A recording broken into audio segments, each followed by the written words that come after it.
अगर हमें स्वार्थ की भी पूर्ति चाहिए तो जो परमार्थ दे सकते हैं, क्या वो स्वार्थ की पूर्ति नहीं दे सकते? हरिराम व्यास जी कह रहे, तो स्वार्थ परमार्थ मेरो रसिक अनन्य निभावे। मेरा स्वार्थ परमार्थ सब बन जाएगा यदि वृंदावन की कृपा से रसिक संग मिला और वो मुझे अच्छा लगे कि अहो भाग्य, मुझे साधु समागम मिला, मुझे संत संग मिला। और संत भी कैसे? रसिक संत। रसिक तब ही पहचानिए जाके यह रस रीति, छिन छिन ही में उपजे लाल लाडली प्रीति। मात्र श्यामा श्याम की प्रीति में डूबे हुए, अन्य भरोसा, अन्य आशा, अन्य नाना प्रकार की वृत्तियों का त्याग किए हुए, तो उनके संग से हम अनन्य हो जाते हैं। दासन की दासी करी हरि मोहि, राधा रमण दिखावे। सिद्धांत समझिए, यदि आप भगवत प्रेमी महात्माओं की दासता स्वीकार कर लिए तो आराध्य देव अनायास ही बिना प्रयास के आपके नेत्र गोचर हो जाएंगे। दासता का स्वरूप क्या है? जो आज्ञा उसके अनुसार चलना। दासन की दासी करी हरि मोहि, राधा रमण दिखावे। युगल सरकार का साक्षात्कार बिना रसिक जनों की कृपा के नहीं होता। यह वासना जो मेरे मन में और कछु जिन आवे। अब एक ही इच्छा रह जाए कि मुझे रसिकों का संग मिले और संग के रंग में हम प्रिया प्रीतम का साक्षात्कार कर पावे। पुण्य पुंजते प्रेम भक्ति रति कुंज बिहार बतावे, सर्वोपरि रस रीति प्रीति को बारिधि व्यास बढ़ावे। जिनके बहुत पुण्य इकट्ठा हो गए, पुंज समूह। हमें तो लगता है सबसे बड़ा पुण्य यही हो गया कि श्री जी ने हमारी तरफ देख लिया, और किसी शुभ कर्म में इतनी ताकत नहीं थी कि हमें धाम, हमें रसिक संग, हमें प्रेम रंग का अभंग मार्ग मिले। ये किसी पुण्य में ताकत नहीं। हाँ, अब मान सकते हैं पुण्य, क्योंकि मेरी लाडली जी ने कृपा कर दी।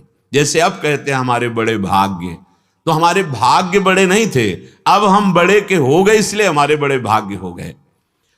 पुण्य पुंजते प्रेम भक्ति रति, सबसे बड़ा सुकृत यही हो गया, श्यामा श्याम के चरणों की प्रेम लक्षणा भक्ति मिल गई।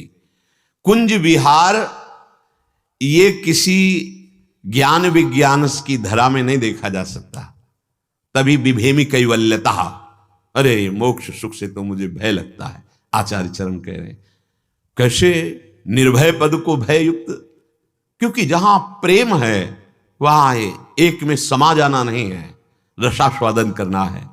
सर्वोपरि रस रीति प्रीति को वारिधि व्यास बढ़ावे।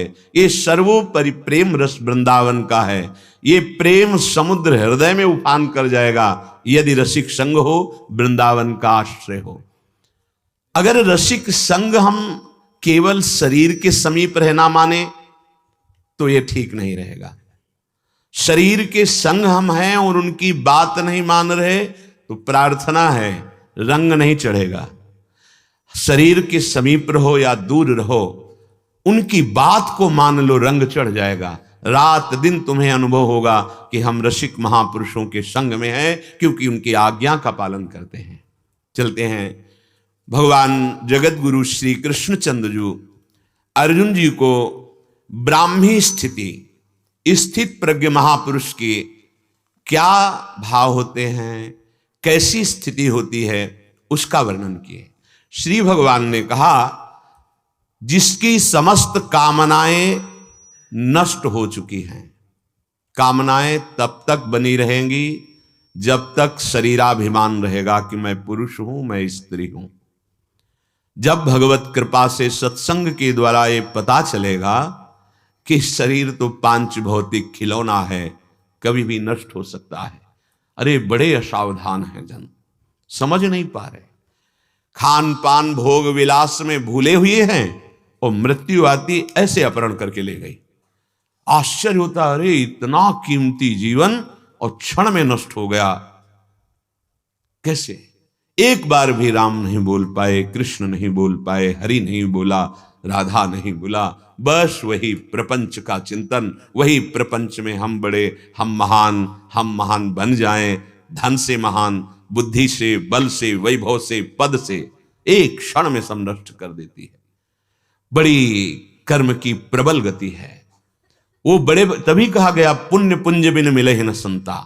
भगवान की विशेष कृपा से संत संग मिला। संत संग मिला तो पता चला जीवन का सार नाम है। अब क्या परवाह, इसी क्षण मृत्यु हो जाए। राधा बोला, श्री जी के समीप चले गए। पर असावधान, कामनाओं में हमारी बुद्धि नष्ट हो गई है। निर्णय ही नहीं कर पा रहे सत्य क्या है असत क्या है। असत को ही सत्ता मान करके उसी के संग्रह में, उसी को भोगने में पूरा जीवन चला जाता है। विहाय कामान्यः सर्वान् पुमाश्चरति निस्पृहा। जो भगवत प्राप्त महापुरुष होता है उसके हृदय में कोई कामना नहीं रहती। विहाय कामान्यः, तो स्पृहा तो रहती होगी। स्पृहा कहते हैं जीवन निर्वाह की आवश्यक वस्तुओं की चाह नहीं। उस महापुरुष को जीवन निर्वाह की आवश्यक वस्तुओं की भी चाह नहीं रहती। ये तो स्वयं प्रभु उसकी व्यवस्था करते, उसकी चाह नहीं होती। यही प्रकृति मां की तरह दुलार करती सिद्ध पुरुषों को। ये तब तक बाधक है जब तक आप विमुख हो, बहिर्मुख हो, अज्ञान में हो। नहीं तो सब भगवत स्वरूप है। जिसे हम माया कहते हैं, यही महामाया जगदम्बा मां है। जब हम इसको गलत दृष्टि से देखते हैं तब काम क्रोध लोभ मोह मद मत्सर पीस देते हैं। और जब हम भावयुक्त हो जाते हैं तो यही माया में, जो इसे हम निकृष्ट कहते हैं, ये भगवती अम्बा है। ये मां की तरह दुलार करने लगती है। देखो भगवान रघुनाथ जी मनु जी से कह रहे हैं कि आदि शक्ति जही जग उपजाया सो अवतरी मोर यह माया। माया की जो त्याग वृत्ति है वो कर्ता और भोक्ता भाव की है। मैं मोर तोर तय माया, इसका त्याग करना है। और जहां इसका त्याग किए तो यही माया मां की तरह दुलार करने वाली जगदम्बा है, कोई और नहीं। आद्या शक्ति है, भगवान की शक्ति है। हमारी मलिनता दूर करने के लिए वर्णन किया गया है। ये मैं मोर तोर तय यही हमको फंसाए हुए है। सर्वान पुमश्चरति निस्पृहा, जो इच्छा रहित महापुरुष भगवत तत्व में स्थित है, स्वरूप में स्थित है, ये शरीर की चिंता खत्म हो जाती है। प्रतिपल जैसे छोटे बच्चे की आवश्यकता का चिंतन मां करती है। हमें इसे किस समय स्नान कराना है, किस समय इसे बाल भोग, किस समय राजभोग, ऐसे प्रकृति के द्वारा, ये प्रकृति का अंश शरीर है, इसका सेवन होता है। वो परमात्म स्वरूप अचाह हो जाता है। ना कामना रहती है और ना शरीर निर्वाह की। क्योंकि जैसे गाड़ी से घर पहुंच जाने पर अब गाड़ी बिगड़ जाए तो कोई परेशानी नहीं, लेकिन रास्ते में परेशानी ही परेशानी। इसीलिए शरीर स्वस्थ है, जल्दी करो, अपनी ऐसी वृत्ति बना लो कि आराध्य देव को भूलो मत, प्रभु को भूलो मत। अगर प्रभु का स्मरण चल रहा है सब काम बन जाएगा। यह है दुर्लभ देत, पर क्षण में नष्ट हो जाने वाली बड़ी भयावह है। कब कहां काल किसकी मति में बैठकर क्या करा दे कुछ पता नहीं। हम कह रहे हैं भगवत प्राप्ति की ना सही बात, जीने के लिए ऐसे तुमसे कर्म न बन जाए कि तुम्हें नारकी गतियों की प्राप्ति हो। इसलिए नाम जप बहुत जरूरी है, सत्संग अमृत है, बहुत जरूरी है। लौकिक पारलौकिक सबकी उन्नति के लिए यह सत्संग बहुत जरूरी है। स्वार्थ परमार्थ दोनों की प्राप्ति के लिए सत्संग बहुत जरूरी है। तभी आप समझ पाएंगे कि कामनाएं सुख देने वाली हैं या दुख। जो महापुरुष भगवान में स्थित होता है वो निर्ममो, अपने शरीर या किसी भी शरीर से उसकी ममता नहीं होती। निरहंकारा, अंतःकरण के अहंकार धर्म का लय हो जाता है, उसमें अहंकार नहीं रहता। सा शांति मधिगच्छति, वो परम शांति को प्राप्त हुआ महापुरुष होता है।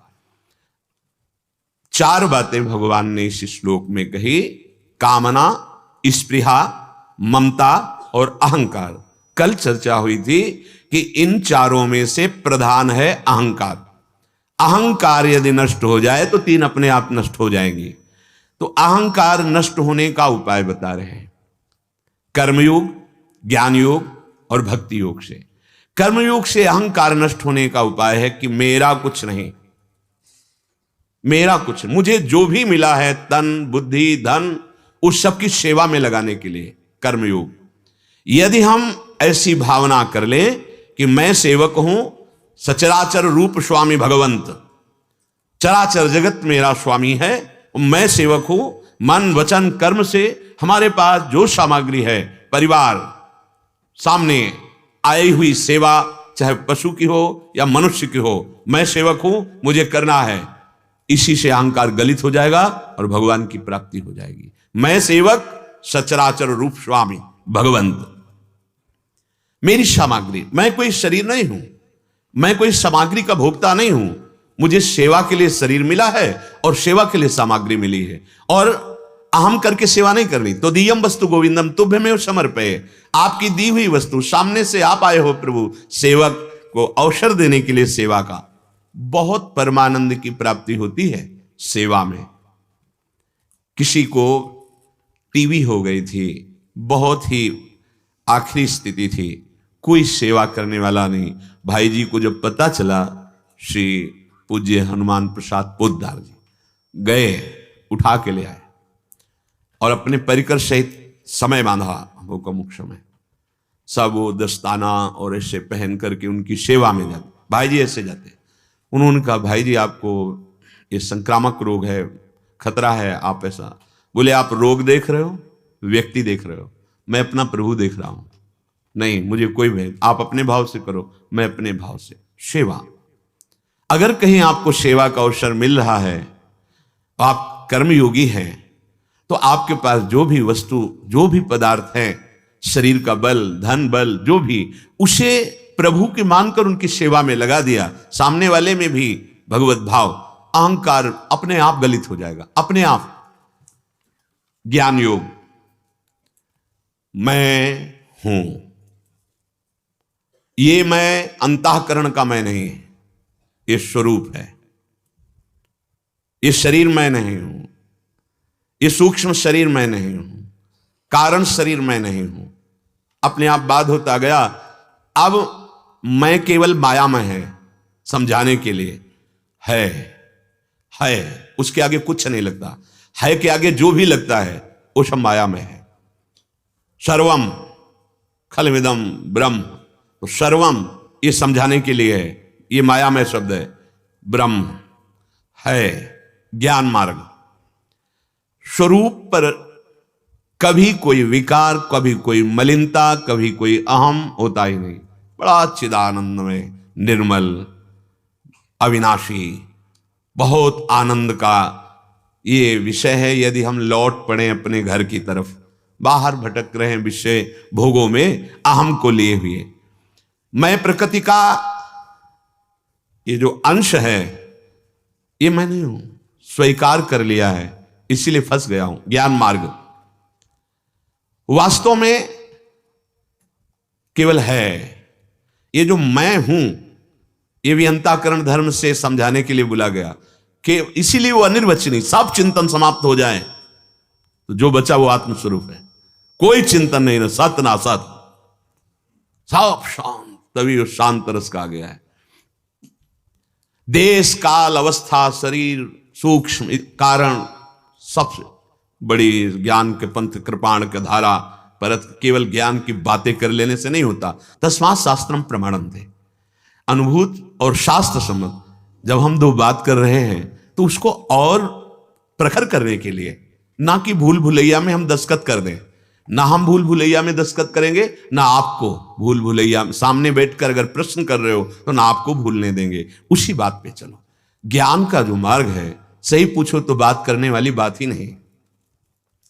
ज्ञान के मार्ग में बात करने वाली बात ही नहीं। जितनी बात है वो सब अंतःकरण धर्म से है, स्वरूप की कोई बात ही नहीं है। वो तो अंतःकरण धर्म से क्षमता को प्राप्त हुआ। जब अहम अंतःकरण का लय हो गया तो जो बचा वो श्री कृष्ण है, वही आत्म तत्व है, वही परमा। तभी कहा ज्ञान का पंथ कृपाण का धारा, परत खगेश लगे नहीं बारा। अब सबसे सरल, महान और सब कुछ अनुभव करा देने वाला भक्ति योग। कैसे अहंकार नष्ट होता है? मैं, मेरा, जो कुछ, जैसा, मैं अपने प्रभु का। बिल्कुल सरल। इसमें गणित नहीं लगानी कि स्थूल नहीं, सूक्ष्म नहीं, कारण नहीं, ये जैसा। वे बहुत मस्ती का मार्ग, बहुत मस्ती का।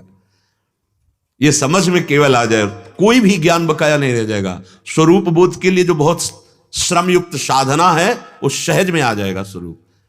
अरे जब सूर्य प्रकाशित होता है तो छोटी सी छोटी वस्तु का दर्शन हो जाता है। जब भक्ति आएगी तो उनके लड़का बच्चा कहां रहेंगे? ज्ञान वैराग्य, वो तो मां के साथ ही रहते हैं। भक्ति के पुत्र हैं ज्ञान वैराग्य। जहां भक्ति आई शुद्ध ज्ञान शुद्ध वैराग्य, अपने आप सब अनुभव हो जाएगा। ये बहुत बहुत महिमा में बात है, पर कुछ ऐसा है कि भगवान की बिना कृपा के भक्ति का मार्ग नहीं मिलता। कई बार हम कह चुके हैं कि ये ऐसे मिलता है, ये लगाते लगाते बुद्धि, हाँ बहुत समस्या है। हम ज्ञान प्राप्त करना चाहते हैं लेकिन गुरु की शरण में नहीं, शास्त्र पढ़ के मनमानी, ऐसा कभी नहीं हुआ। ज्ञान विशुद्ध मार्ग है, अभेद भक्ति है, इसमें कोई संशय नहीं है, पर बहुत कठिन है क्योंकि इसमें चिंतन का अवलंबन नहीं। इसमें जीवन भर प्रयास चिंतन रहित होने के लिए किया जाता है। किसका चिंतन करोगे? कोई हो तो चिंतन करे, और जो है तो पहले ब्रह्म सत्यम जगन मिथ्या, सब मिथ्या, मिथ्या का चिंतन छोड़ो, चिंतन रहित हुए। अब जो है तो अपने आप से अपने आप का अनुभव हो गया। ये बहुत कठिन बात। अब आ जाओ, जो है वो मेरा प्रीतम है। मानी संख्या 1, सवाल हल है। कौन? मेरे प्रियालाल। उन्हें तो एक है ना। हाँ, रसो या परमानंद एक द्विधा सदा, श्री राधा कृष्ण रूपाभ्याम तस्मै तस्मै नमो नमः। वही एक तत्व रस स्वरूप 2 रूप धारण करके हमारे सुख के लिए प्रियालाल के रूप में विराजमान है। मैं, मेरा, जो कुछ, जैसा जैसा, ऐसा करो ऐसा करो ऐसा ऐसा, जैसा मैं आपका, मेरा आपका, भगवत प्राप्ति। वही बात समझनी बिल्कुल सरलता से।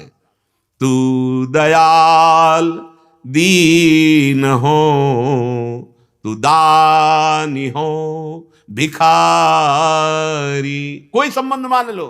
आप पतित पावन है, मैं पतित हूं, मैं दीन हूं, आप दीनानाथ है, मैं भिक्षुक हूं, आप दाता है, जो चाहो। तो ही मोहि नाते अनेक, मानिए जो भावे, ज्यों त्यों तुलसी कृपालु चरण शरण पावे। जैसा हो, ये स्थूल सूक्ष्म कारण जो जो जो सब आपका। बहुत सरल। इसमें क्या जाता है? तुमसे तो नहीं कह रहे कि धुलकर चद्दर लाओ, नहीं, जैसी वैसे ही आ जाओ, आ जाओ। जो नर हो चराचर द्रोही, आए वै सभय शरण तक मोही, आ जाओ। भगवान ब्रह्म की प्रतिष्ठा है। गीता में स्वयं वर्ण। कौन ऐसा है जो गीता जी को नहीं जानता? अरे वेद को जानते हो तो इनकी श्वासों से निकले हैं। जाकी श्वास वेद श्रुतिचारी। अगर आपको बहुत जल्दी निर्भय निश्चिंत निशोक परम पद में आरूढ़ होना हो तो ये बात मान लीजिए। मैं जैसा हूं, बिल्कुल अक्षरशा मैं जैसा हूं, मेरा जो कुछ है, मलिन मन, मलिन बुद्धि, मलिन चित्त, जो भी जैसा, मैं अहंकारी हूं, नीच हूं, पापी हूं, बिल्कुल साधना नहीं। पर आज से मैं निर्णय करता हूं कि पूरा का पूरा मैं प्रभु का हूं, प्रभु को समर्पित करता हूं। कारण कि मुझे जो कुछ मिला है मेरे प्रभु ने दिया है। मैं अंश प्रभु का, ये सब बाह्य प्रभु का दिया हुआ। तो बस नाथ, आपकी दी हुई वस्तु पर जो मैं अधिकार कर रहा था, इस मैं सहित मैं आपकी शरण में हूं। वे बाजी जीत गए। ज्यादा बुद्धि लड़ाने की दौड़ नहीं, दौड़ो दौड़ो। जब हार जाना तो फिर ऐसे ही आ जाना, ऐसे ही आना पड़ता है। अच्छा, सिद्ध जन जो ज्ञान के हैं वो क्या करते हैं? पूज्यपाद उड़िया बाबा जी महाराज बैठे हैं, भागवत कथा हो रही, चर्चाएं प्रभु की हो रही। कभी बैठे हैं हरि बाबा के समीप, कृष्ण चर्चा हो रही, कभी नाम कीर्तन हो रहा है। ये महान ज्ञानी जन क्या करते हैं? क्या ज्ञान से स्वरूप में कोई फर्क पड़ता है क्या? क्या अज्ञान से स्वरूप में कोई फर्क पड़ता है क्या? स्वरूप तो पहले जैसा वैसे अभी वो एक रस है। अज्ञान से ना जानने के कारण हम माया में भ्रमित हो रहे थे। अब जब जान गए तो अब क्या करें? वो तो पहले भी वैसे था। अब नाम गुण गाओ, लीला गाओ, जैसे भगवान शंकर गाते हैं, भगवान शंकर नाम जप करते हैं। हमें ये अनुभव और संतों के अनुभव से पता चला कि ज्ञान वैराग्य योग सबका फल है प्रभु की लीला गुण गाना। बड़े बड़े योगी जन, बड़े बड़े महर्षि जन, ज्ञानी जन प्रभु की लीला चरित्रों का गायन करते हुए समय व्यतीत करते हैं और अनुभव है, अपने स्वरूप का बोध है।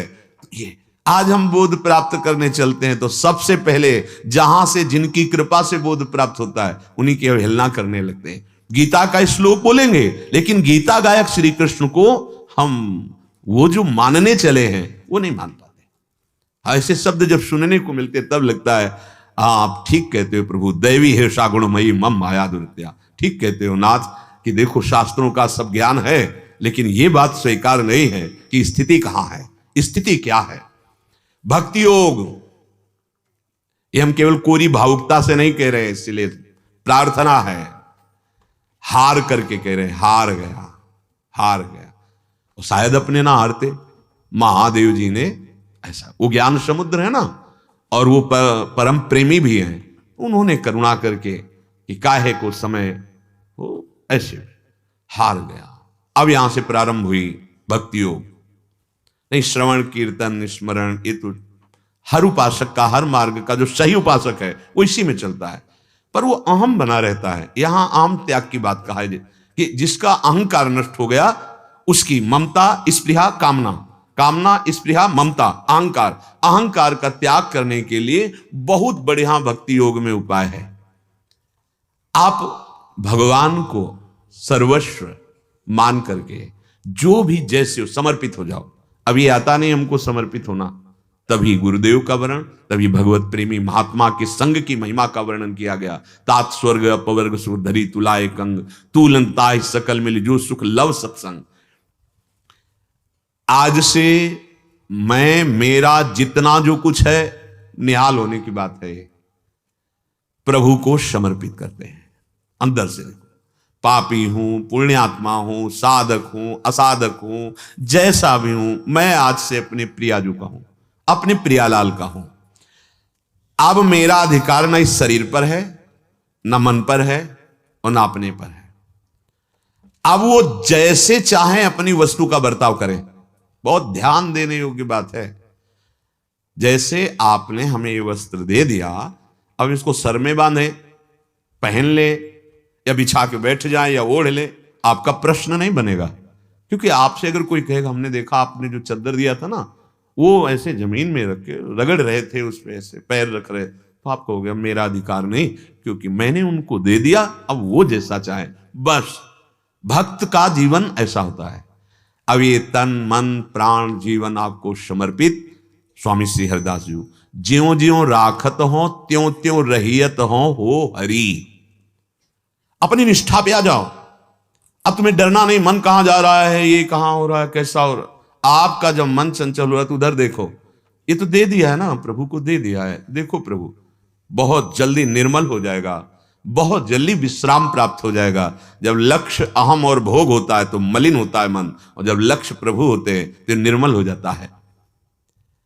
जिस तरह वस्तु देने के बाद जिसको दिया गया वो जैसा चाहे वस्तु से बर्ताव करे, वैसे ही मेरे प्रभु अब जहां रखना चाहें, जैसे रखना चाहें, जिस स्थिति में रखना चाहें, मैं राजी हूं। चतुराशी जी का प्रथम पद पहली पंक्ति, जोई जोई प्यारो करे सोई मोहि भावे। देखो है भला ये बात, ये बहुत बड़ी बात है। जोई जोई प्यारो करे सोई मोहि भावे। नहीं भाई, अभी हमारे हृदय में अनुकूल पड़ा तो जय हो प्यारे की, प्रतिकूल पड़ा तो संशय हो जाएगा। नहीं, भक्त अनुकूल प्रतिकूल का भगत नहीं है, वो प्रभु का भगत है। वो उनके द्वारा हर परिस्थिति जो दी गई है वो भावे। जोई जोई प्यारो करे सोई मोहि भावे। प्रियाजू के द्वारा दिया हुआ हर प्रसाद हमारे लिए अमृत है। चाहे वो दुख दे, सुख दे, निंदा दे या सम्मान दे, ये उनका। लेकिन कह देना बहुत सरल है भाई, देख लो, कह देना सरल है, हाँ बहुत कठिन है। जब सभा में अपमान हो और हमारे आराध्य देव हमें बहुत ऊंचाई पर चढ़ाने के लिए कृपा कर रहे हैं, ये बात आवे तो आप भक्त और ये बात है कि हमने कुछ कहा तो है नहीं, अरे कहना था तो एकांत बुला के लेते। सबके बीच में प्रतिकूल नकारात्मक भाव। शरणागति का क्या लक्षण है? प्रतिकूलस्य वर्जनम, विपरीत भावना का त्याग। ये भावना कैसे आ गई? बहुत मंगलमयी शरणागति, मंगलमयी। आप जोई जोई प्यारो करे सोई मोहि भावे। मेरे पास शरीर, इंद्रियां, मन, बुद्धि जो है ये मैंने प्रभु के नाम कर दी। अब देखो कितना बढ़िया बात है कि हमको इंद्री जीत होना, मन जीत होना, जो बातें चले वो हमारे बस की नहीं भाई। ये आप ये ले अपनी संभालो सब, ये दुकान मकान सब आपका और मैं भी आपका। बस उसी को महाभागवत करो सद्य ते ही साधु समान। एक साधु बनता है और एक को साधु भगवान बनाते हैं। ये बहुत बड़ी बात हो गई। समर्पण, शरीर, इंद्री, मन, बुद्धि, ये सब नाम कर दिया, मेरा अधिकार नहीं। अब चाहे जैसी परिस्थिति आवे, दुख आवे, सुख आवे, महल में रखो, झोपड़ी में रखो, अपमानित करो, सम्मानित करो, राजी हैं उसी में जिसमें तेरी रजा है। क्या हुआ? अहम समर्पित हो गया। ऐसा भाव उस समर्पित उपासक के हृदय से अहंकार, ममता, स्पृहा, कामना, स्पृहा, ममता, अहंकार चौथे। पर बात यहां है कि अहंकार समर्पित हो गया तो सब सकिल गए, सब प्रभु के चरणों में समर्पित हो गए।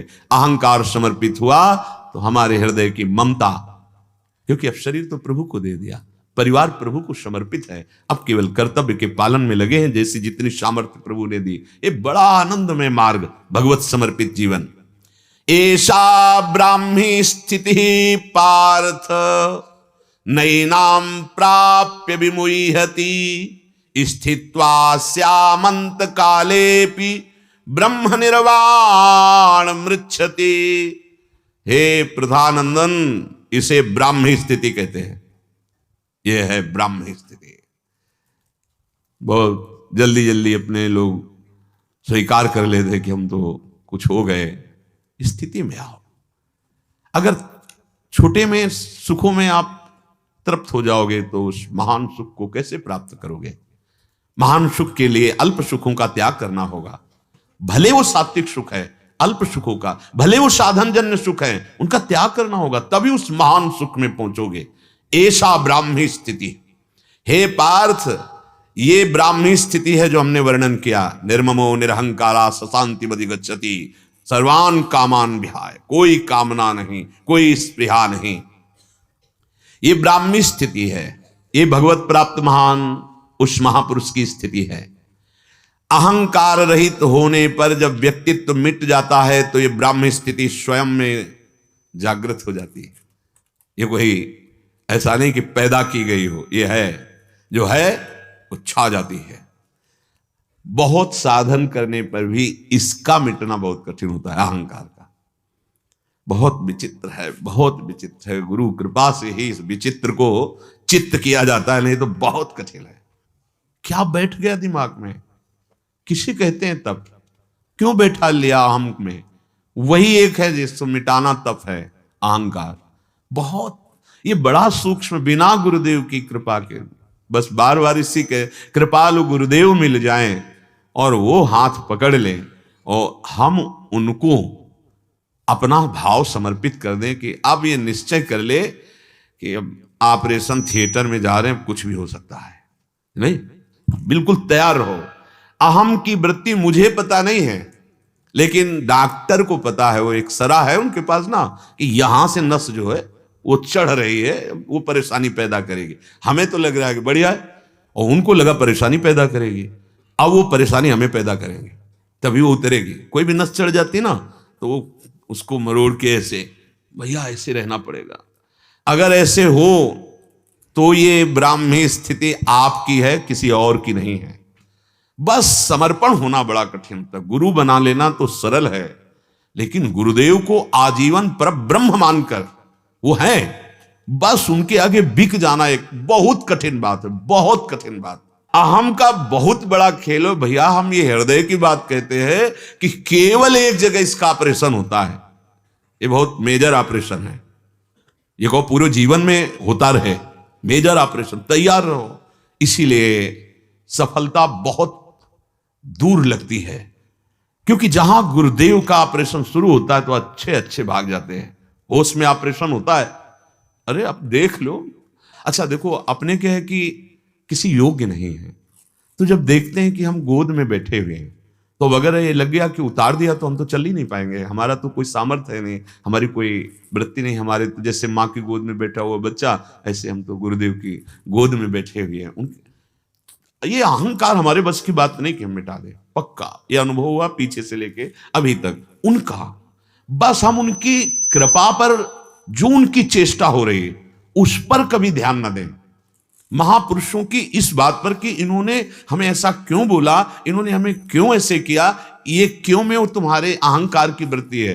हम उनके हैं, जैसा चाहे वो खड़ा कर दे यहां तो खड़े, पर अब हमें नहीं रहा जा सकता उनके बिना। तो हमारी प्रार्थना है, हमारी विनय है, पर अब जैसा आदेश होगा, पर हम उनके बिना रह नहीं सकते। तो हम बार बार उनसे रो तो सकते हैं ना, विनय तो कर सकते हैं ना।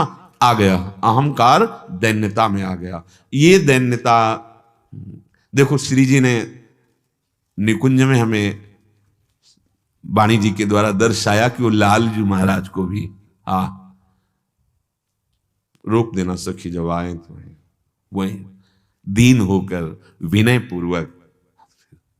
ये मार्ग है, प्रेम का मार्ग है, इसमें दैन्यता, इसमें अहम नहीं। अच्छा, किसी मार्ग में अहम नहीं, ये मलिन अंतःकरण धर्म का अहम तो त्यागना ही होता है। तो ऐसा ब्राह्मी स्थिति पार्थ नैनाम प्राप्य मुहति। फिर हम बार बार कहेंगे, ये इतना अहंकार मलिन है, इतना मलिन है कि ये बिना गुरुदेव की कृपा के नष्ट नहीं होता। पक्की बात कह रहा हूं। प्रभु को विराजमान करके सेवा कर सकते हो आप, क्योंकि वो डांटेंगे नहीं ना। और गुरुदेव की सेवा, और वो जब देख रहे हैं ऑपरेशन, बहुत करुणा का अनुभव होता है उनकी, बहुत करुणा का। हम देखो, कोई जब सेवा करते हैं श्री जी की या गुरु जी की, तो देखो हमारा अहम इतना चाहता है कि एक बार मुस्कुरा के तो कह दें शाबाश, बहुत अच्छा। इससे क्या होगा, वो जो दुश्मन हमको जन्म जन्मांतर फंसा रहा था वही पुष्ट होना चाहता है।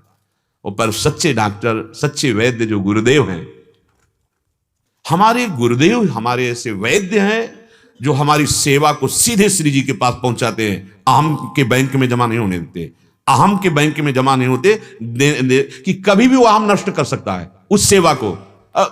मैंने ये नहीं, सीधे उसे श्री जी के पास। तो बलिहारी गुरुदेव की अगर हमें श्री जी गुरुदेव के रूप में ना मिलती, तो शायद है कि श्री जी क्या है, वो तो प्यारो ढूम क्षमते ने अच्छी सुखादी नाम ती अध्यानगम। इस अहम का मर्दन देखो, चाहे निराकार उपासना करो, चाहे साकार, बिना गुरुदेव के कुछ नहीं मिलने वाला। और गुरुदेव का वर्ण करना मात्र नहीं है, गुरुदेव के हो जाना मात्र है। हमने गुरु बना लिया, कंठी बांध ली, मनमानी आचरण करे, कुछ नहीं होने वाला। अगर हम गुरुदेव के हो गए तो लाखों कोस दूर रहो, तुम्हारे मस्तिष्क में गुरुदेव बैठे रहेंगे। ये ऐसा नहीं, गुरुदेव ने मना किया, ये हम नहीं कर सकते, हमारे गुरुदेव की आज्ञा नहीं। बस गुरुदेव के समीप हो, आपको सामने गुरुदेव नजर आएंगे। ये भगवान ने जो गुरु शिष्य का संबंध बनाया है, ये माया मुक्त होने के लिए बनाया है। बस गुरुदेव की आज्ञा में स्थित हो जाए। देखो, ये गीता जी कहां से शुरू हुई, शिष्यस्ते हम, मैं आपका शिष्य हूं। और प्रपन्नम, केवल शिष्य नहीं हूं, पूरा समर्पित हूं, शरणागत हूं। गीता प्रारंभ हो गई। ऐसा ब्राह्मी स्थिति पार्थ है, पार्थ ये ब्राह्मी स्थिति है, बहुत दुर्लभ स्थिति है, और वो हमारी है, वो है, बस उसी का अनुभव करना है। कोई साधना से वो जागृत या सुप्त नहीं है, वो है, एक रस है। उधर से विमुख होकर हम संसार शरीर में लगे, इसीलिए नहीं समझ पा रहे। जब अहंकार नष्ट हो जाता है, व्यक्तित्व मिट जाता है, महत्व मिट जाता है, तो ये स्थिति स्वयं जागृत हो जाती है। पूरी मेहनत गुरुदेव की कृपा की होती है अहंकार नष्ट करना। ये बहुत दुर्लभ बात है। कुछ दिन के लिए संदीपनी जी के गुरुदेव ने विक्षिप्त का भाव धारण कर लिया। जितने सैकड़ों ब्रह्मचारी वहां वास कर रहे थे, डांटना, धूल फेंकना, थूक देना, ऐसे ऐसे चेष्टाएं करना। सबने समझ लिया गुरुदेव पागल हो गए, अब तो पढ़ाना लिखाना तो बात दूर रही, अब इनसे बचना पड़ेगा, नहीं तो कहीं चोट पहुंचा देंगे। धीरे धीरे धीरे सब चले गए, संदीपनी जी नहीं गए, वो अपने गुरुदेव की सेवा में ही रहे। कुछ दिनों के बाद वो उन्माद अवस्था जैसी जो थी वो उनकी एक लीला थी, तो एकदम स्वस्थ जैसा भाव किया, कहा बेटा संदीपनी और सब शिष्य कहाँ गए? बोले गुरुदेव वो तो सब चले गए। क्यों? बोले प्रभु आपकी कुछ ऐसी लीला थी कि आप ऐसा ऐसा ऐसा करते थे तो सब चले। तुम्हारे ऊपर नहीं किया? हाँ प्रभु किया। तुम क्यों नहीं गए? प्रभु अब हमारे कोई और है ही नहीं आपके सिवा, और प्रभु हमारी सेवा है कि आपको स्नान कराना, आपके लिए भिक्षा मांग के लाना, प्रभु हम अपनी सेवा कैसे छोड़ सकते हैं? अब हमारी कोई ठौर भी तो नहीं है आपके सिवा। जानते हो गुरुदेव के आंखों में आंसू आ गए और कहा बेटा मैं जो साधन और तपस्या और भजन के प्रताप से जिस परमात्म तत्व को प्राप्त हुआ वही परमात्म तत्व तेरा शिष्य बनकर आएगा। तो वही जगत गुरु भगवान श्री कृष्ण नीचे बैठे हैं और गुरु का आशीर्वाद संदीपनी जी ऊपर बैठ करके उपदेश कर रहे हैं। भगवान श्री कृष्ण के गुरु के रूप में संदीपनी जी विराजमान है। गुरु महिमा अमोघ है, पर निष्ठावान ही टिक सकता है गुरु के समीप, नहीं तो हम अपनी बुद्धि चलाते रहते हैं। बुद्धि के गत नहीं, निष्ठा और बुद्धि में फर्क होता है। समर्थ गुरु स्वामी श्री रामदास जी के बहुत से शिष्य थे, तो ईर्ष्या बहुत सूक्ष्म वस्तु है, तो जो अंग सेवी थे उनको लेकर उनके हृदय में ईर्ष्या हुई कि हमें तो कभी अवसर ही नहीं मिलता, ना पैर दबाने का, ना वस्त्र धोने का, यही 2-4 लोग हैं जो ऐसे करते रहते। उनमें से एक बहुत प्रधान थे, तो उनकी प्रति ज्यादा ईर्ष्या हो गई। ये बात समर्थ गुरु के समीप पहुंची कि ऐसा ऐसा शिष्यों में ईर्ष्या भाव। एक दिन बुलाया, सबको बुलाया और कहा क्या मन में आप लोगों के चल रहा है? तुम कहा भगवान क्या हम आपके शिष्य नहीं हैं? क्या हम आपको समर्पित नहीं हैं? ना आपका सानिध्य मिलता है, ना आपकी सेवा मिलती है, और ये अमुक शिष्य जो है ये प्रधान आपके और 2-3 उनके सहयोगी, तो हमारे लोगों का हृदय जलता है। क्या हम आपके नहीं हैं? इन्हीं को आप क्यों? हाँ आप सब तो हैं, ठीक है, विचार करते हैं। अभी आप सब अपनी दिनचर्या में लगे। शाम तक कराहने लगे, बहुत दर्द है। सब शिष्यों को बुलाया, बहुत दर्द है। यहां अचानक ये विषैला फोड़ा हो गया, और तो गुरुजी वैद्यों को बुलाए, क्या औषधि की? नहीं इसकी औषधि तो हम जानते हैं, इसका मुंह इधर है, और अगर कोई शिष्य मुंह लगा करके इसमें जो पीप बना मवाद बना हुआ विषैला है वो पी ले तो मैं अभी स्वस्थ हो जाऊंगा, पर हो सकता है वो मर जाए। कोई है प्रिय शिष्य? पीछे वाले तो पीछे ही सकिल गए, जो आगे थे वो जैसे सांस पे सांस। अब क्या कहें, वहां मरना पड़ेगा ना। गुरुजी कह रहे हैं विषैला है, वो तो जान रहे हैं, सर्वज्ञ समर्थ स्वामी रामदास जी महाराज सिद्ध महापुरुष। धीरे धीरे वो जो खड़ी थी लाइन, वो सब उनमें जो प्रधान सेवक थे, तो उनका गुरुदेव ये जीवन तो आपका है, अगर आपका कष्ट निवृत्त हो जाता है तो मैं प्राण त्यागने के लिए तैयार हूं। तो बातें क्यों बनाते हो, यहां से है इसका मुंह पियो। तो जो ये मुंह ऊपर से पट्टी बंधी हुई थी, मुंह लगाया, पूरा पिया, और बोले गुरुदेव ऐसा रोज पीने को मिले तो अच्छा है। अब वो सब शिष्य जितने थे सब वो आगे देखे कि कैसे मरेगा। अब वो जब पिए ना, वो पूरा पी के बोले गुरुदेव ऐसा तो रोज पीने को मिले। पट्टी खोला तो एक लंगड़ा आम बंधा हुआ था। अब जो और शिष्य थे उनसे कहा, देखा ये जो प्रिय भाव से सेवा कर रहा है, तुम इससे ईर्ष्या कर रहे थे, तुम्हें अपने प्राणों का मोह है, तुम्हारा अपना अस्तित्व है, इसने अस्तित्व मिटा दिया है। श्री पूज्य स्वामी श्री रामानंदाचार्य जी महाराज जब वयोवृद्ध थे तो भोग पवाते थे ठाकुर जी को शिष्यजन, तो पान बीड़ी का भी भोग लगता है। भोग लगने के बाद जब प्रसाद जाता तो उससे मसल करके उंगली उससे पाते, पर पान बीड़ी का प्रसाद तो जो उनके अंग सेवा में थे तो ऐसे पान को चबा करके फिर उससे ले जाते और रोज पालते स्वामी श्री रामानंदाचार्य जी। अब शिष्यों ने जब देखा तो बहुत है, तो घोर अपराध है, अपने गुरु को झूठा पवा रहे। हमें लगता है स्वामी जी को पता नहीं है, तो स्वामी जी को पता नहीं, वो देख रहे हैं। तो जाके कहा स्वामी जी तो बहुत अपराध कर रहे हैं, गुरु अपराध कर रहे हैं, आपको जूठा पान पवाते हैं। बोले अच्छा बुलाओ उनको भी। बुलाए, बोले ए भाई सब कह रहे हैं तुम जूठा पान पवाते हो। बोले गुरुदेव जी जूठा क्यों? बोले नहीं कह रहे हैं ये लोग कि जूठा पवाते नहीं, ये आपकी ओखली है, इससे कूट करके आपको दे देते हैं। बोले हमारी ओखली हमें वापस करो। रसोई से चाकू लाए गुरुदेव के सामने। बोले बस उन शिष्यों का देखा। हमारा जीवन जब समर्पित हो जाता है, बात देखो यहां है, जहां अहंकार रहित होकर व्यक्तित्व मिटा। एक बार मंडली सहित आचार्य चरण एक बगीचे में टिके, कहा कुएं से जल लाओ, श्री ठाकुर जी महाराज को जल का भोग लगाओ और हमें पिलाओ। अब कुएं में जब रस्सी से जल निकाला गया तो उसमें बदबू थी, क्योंकि एक डाल आ रही थी, पत्ते उसमें गिरते थे, सड़ते थे। आचार्य चरण ने कहा यहां कोई भी संत महात्मा आएगा, कोई भी पिपासु आएगा, पीने की इच्छा करेगा प्यासा, तो ये डाल इतनी ही काट दी जाए जो कुएं के ऊपर है, तो ये पानी प्रयोग में आने लायक शुद्ध हो जाएगा। हम चाहते हैं कि पूरी डाल ना कटे, वो लंबी डाल आई थी, अगर वहां से पूरी काटनी है तो वहां से कटेगी जो पेड़ के पास से जोड़ से, तो उस दर बैठकर काटा जा सकता है। लेकिन इधर जब आएगी तो कह रहे केवल उतना ही काटनी है जो कुएं के ऊपर है, तो जो काटेगा वो जाएगा ना सीधे कुएं में। तो तर्क उपस्थित किया कि महाराज इसमें काटने में हमें इससे मतलब नहीं, ये डाल कटनी चाहिए। उनमें एक उठे, साष्टांग प्रणाम किया, कुल्हाड़ ली और चढ़े और डाल में चिपक करके ऐसे आगे आए। और अब काटना है ना तो एक हाथ से पकड़ना है और उतना ही काटना है, तो इधर होकर के काटे। जे ही काटा कुएं में डाल से चले गए। अब सब शिष्य वो तो प्रसन्न मुद्रा में आचार्य चरण बैठे। सबने कहा महाराज जी निकाला जाए, क्योंकि वो तो पधारी गए होंगे, कुल्हाड़ और डाल सब जल में, कोई आवाज नहीं आ रही। बोले नहीं कोई जरूरत नहीं है, आप लोग बैठिए। थोड़ी देर में नमो नमः जय हो तेज प्रकट हुआ और भगवत पार्षदों के बीच में शिष्य सामने आए। ऐसे कुएं से बाहर किए, प्रसाद लिए। बोले प्रभु कुएं में जब गए तो साकेत धाम पहुंच गए, वहां राम जी ने आपके लिए प्रसाद भेजा है, और प्रभु आप साक्षात भगवान के दर्शन। और वहां क्या दिखाई दे रहा था घटना, गिरे और मरी गए होंगे अब तो, क्योंकि ऐसा गुरु आज्ञा में कभी बिना ही विचार करी शुभ जानी। देखो ब्राह्मी स्थिति कैसे प्रकट होती है, कह रहे हैं जहां वो अहंकार रहित हुआ, व्यक्तित्व मिटा, तहां उसके हृदय में स्वतः ब्राह्मी स्थिति जागृत।